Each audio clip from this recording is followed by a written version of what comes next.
Hi, I'm the Hull History Nerd, and this time we're going to be exploring the Hull and Holderness branch line, a branch line that span off the Victoria Dock Line and headed to Withernsea.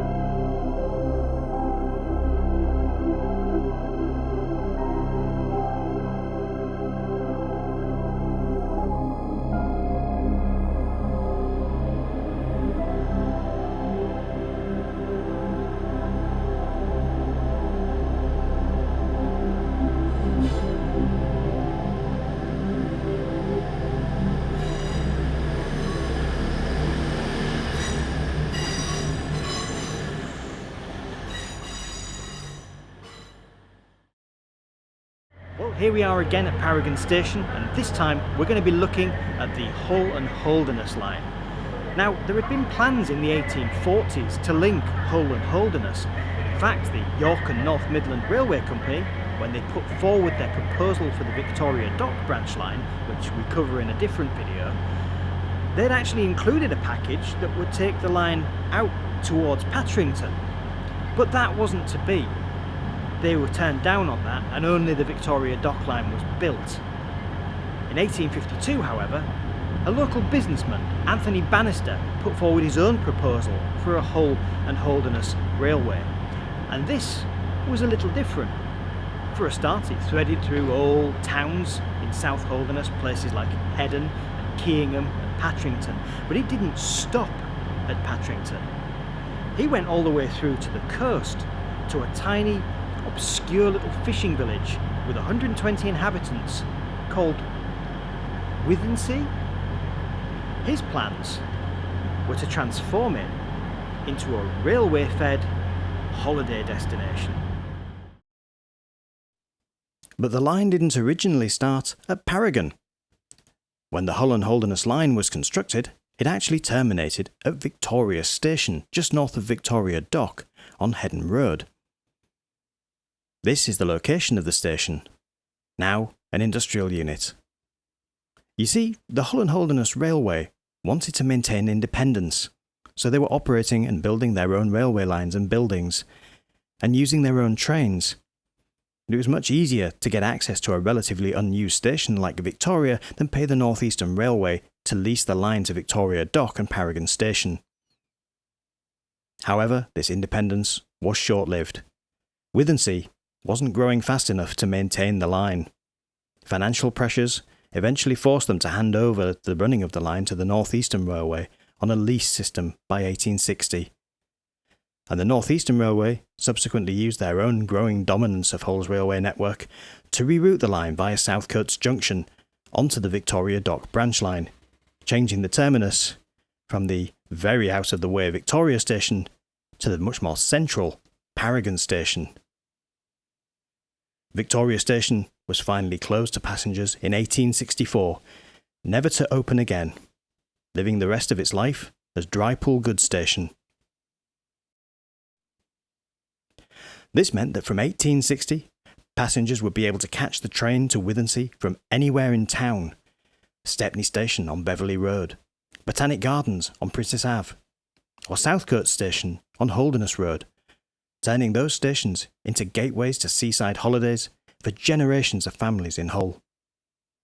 As we saw in the last episode on the Victoria Dock branch line, nothing remains of Southcotes Junction where the two lines joined, but as we start to follow the Withernsea branch, we begin to see some evidence, like this old bridge under the Hull and Barnsley high-level railway to King George Dock. The first station on the line after Southcotes was here, at the small hamlet of Marfleet. When the line opened in 1854, it was only single track, so there was only one platform built, presided over by the station building. In the early 20th century, the line was doubled for a few miles, and a platform was added on the north side of the tracks.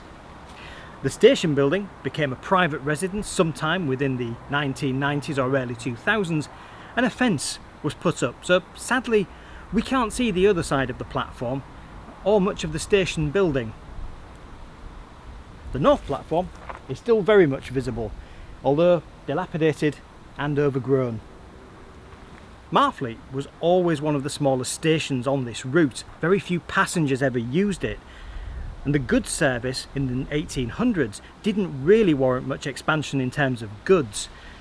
But during Hull's urban expansion that resulted from the slum clearances of the 1920s, Marfleet was absorbed into the city of Hull, and industry spread out along Heddon Road. Marfleet Station was still used for goods by these new businesses until well into the 20th century, in fact, until the 1970s when the line was finally lifted. Heading further east from Marfleet, there was a part-time station built in 1888 at the old Heddon Racecourse, later converted into a short-lived speedway in the 1940s. This station closed in 1948, as did the speedway, and as we can see, remnants of the breeze block platform still remain, but you have to know what you're looking for, because they're hiding very, very well under a thicket of brambles. The next stop on the line is Heddon. Heddon is something of a dark horse in the East Riding. Known these days as a small town on the outskirts of Hull, few suspect that while Hull was still a pair of small villages nestled either side of the old River Hull, Heddon was a major port, with its own docks at Heddon Haven. In fact, at its height in the Middle Ages, Heddon boasted 1.25 miles of quayside along the north and east havens. That's more than Hull had until the dock was opened in the 18th century. Sadly, the port faded away towards the end of the Middle Ages as Hull rose to prominence. Keeping the haven from silting up and widening it for increasingly large trading vessels seemed pointless in the face of such declining trade. Today, nothing remains of Heddon's once thriving docks, apart from the names of streets like Havenside and Haven Basin Road. In a pattern that will become familiar as we look at more of these Holderness stations, the passenger building and the station building itself are only a small part of a complex of buildings. Equally important, and in some cases even more important than the passenger station, was often the goods station. Local farmers and merchants would bring their wares here to load them up and sell them across the railway network. This in turn changed the way that farmers and craftsmen and merchants worked. Sadly, this station closed to passengers in 1964 and it closed to freight in 1968. Interestingly, whilst abandoned stations in the city tend to be demolished and the land repurposed, in the countryside the opposite tends to be true. Long abandoned, frequently overgrown, these handsome old buildings are often renovated by private individuals after being purchased from the rail company and turned into houses or businesses, preserving a huge number of valuable pieces of railway history. This is most likely due to the enormous pressure and competition for space in the city and the relative lack of that pressure in the countryside. Heddon benefited from having the station house turned into a private residence and the goods shed being used by a local business for many years, thus preserving both buildings.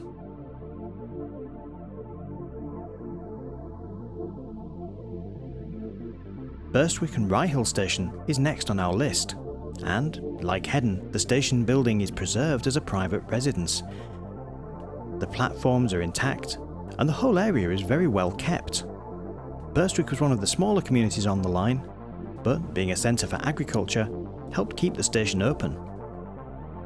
Burstwick's biggest claim to fame, perhaps, is that there was once a castle here where, in 1306, Edward I once held Robert the Bruce's wife hostage.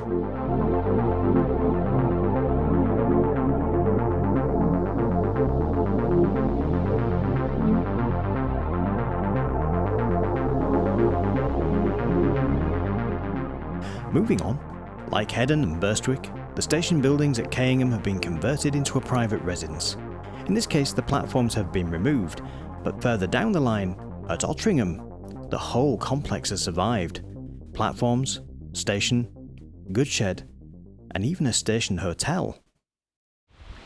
That Ottringham had a station hotel is in itself an interesting thing, because as a village, Otteringham isn't particularly big. In fact, as of the 2011 census, the population here was less than 600. In the 1850s, the population certainly wouldn't have been any higher than that, even with many rural communities suffering a hemorrhaging of the population to the city. It's clear that Anthony Bannister was really intent on making Withernsea happen as a seaside attraction and resort. But perhaps Otteringham Hotel is an example of him trying to make some of the smaller stations along the way also have a bit of a boom. Whatever the case, this is a spectacularly beautifully preserved complex, complete with station building, a goods shed, the platform, and even coal drops. And of course, the hotel. Looking at the site from above, it's not hard to see that what remains is enough to give you a pretty good idea of the extent of these rural stations. Whilst the track may be long gone, the imprint that the surrounding infrastructure has made here is long lasting. Further along the line we come to Winstead Station, a preserved station house with no platforms. Building a station at Winstead was an odd choice. It's quite literally a short walk from Patrington and only ever had a tiny population. So tiny in fact that the station was closed to passengers as early as 1904 and, by 1956, closed entirely. On this line, Patrington was the other heavy hitter, second biggest town in Holderness after Heddon, with a population of almost 2,000. It also had the distinction of being a minor port. Patrington Haven was a few hundred yards from Patrington town, but used to ship cereal crops up the Humber to Hull and the growing industrial cities of the West Riding. The haven was steadily silting up, however, and these days nothing remains of it, except for this one converted warehouse that used to stand on the quayside. By the time the railway came to Patrington, it proved to be a far easier and cheaper alternative to constantly fighting the mud and keeping the haven navigable. And the constant shipments of coal to Patrington allowed it to thrive for a while, even having its own gasworks by the railway station. However, agriculture was not doing so well in the late 19th century here. Facing stiff competition from bulk cereal and corn from the Low Countries and Germany, and the population had fallen to almost 1,000 people by 1891 as one-time farm workers fled to the city to find new work in Hull's ever-growing fields of industry.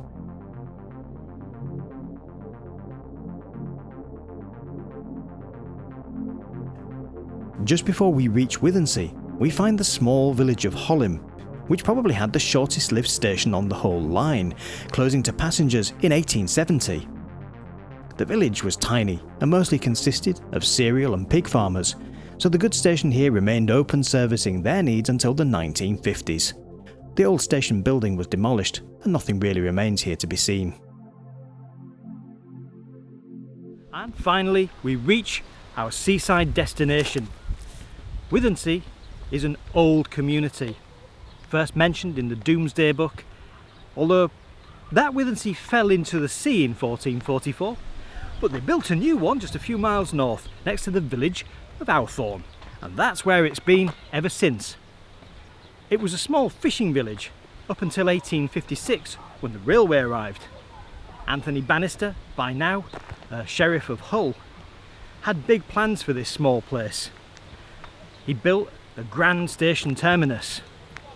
He built a marvellous opulent hotel, the Queen's Hotel, right next to it to encourage people to come and stay at the seaside. He also planned a whole series of developments. The promenades, for instance, the pier, and of course the promenade gardens, built in a sunken pit which at some point used to be the original location of Withernsea's mere, before it drained into the sea. His plans were to take this small community and put it on the map. Sadly, as we get into Withernsea itself, extensive redevelopment, shop building, car parks, a police station has obliterated all trace of the original railway station. A car park now fills the track bed, and an Aldi stands where the old turntable used to be on Queen Street. a police station, sits exactly where the old station used to be. The Grand Queen's Hotel, long since demolished, its land now taken up by a car park and a hospital. And the only thing that remains of the old station complex here is the stable block of the Queen's Hotel. Or so I thought, until I actually got there. This is the site of the old Withernsea station. Where I'm standing right now is where the old track bed used to be, and behind me, this police station, is where the old station building was. These days, all that's left is a car park and an Aldi. And this renovation actually isn't that old, because I used to come here in the 1980s with my grandma and granddad every Sunday to Withernsea Market. There was just something quite exciting for a young boy who was, shall we say, excited about trains, to come here and walk around on the crunchy cinder track bed of an old railway station. My granddad might have come here for cheap cowboy books and ham shanks, but me, I just came here because this never got old. And now, it's gone. We have an Aldi, we've got a police station, we've got a car park. But, and this is a bit of a surprise to me because I actually wasn't expecting to find anything at all here, just next to the car park, we found this. This is part of the original platforms of Withernsea Station. Still here, still built into the old police station car park. This is the only bit that remains. Impressive. Where I'm standing now, there's an Aldi, but there didn't used to be. There used to be a fence, and along this fence and behind it was the turntable for the Withernsea railway station. And it was not entirely unknown for engines to roll off the turntable at a certain point and crash through the fence and into Queen Street. That happened on a few occasions apparently. Yeah, no health and safety back then.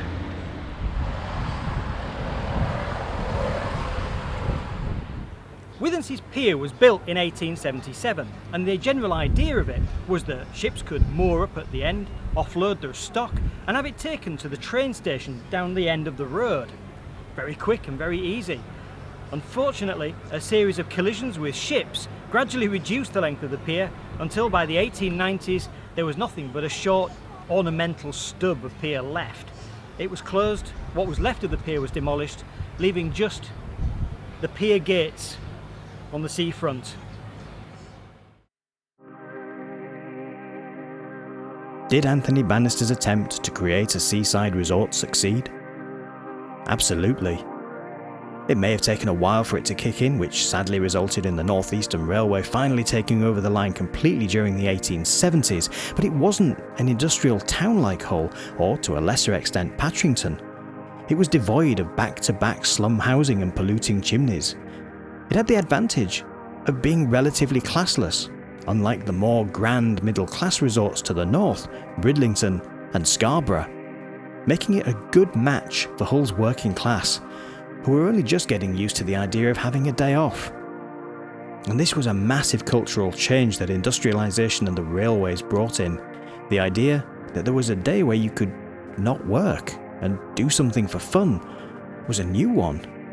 Coupled with them having some disposable income and cheap tickets to the seaside, the idea of becoming a tripper, turning up in the morning and spending all day at the seaside was incredibly attractive.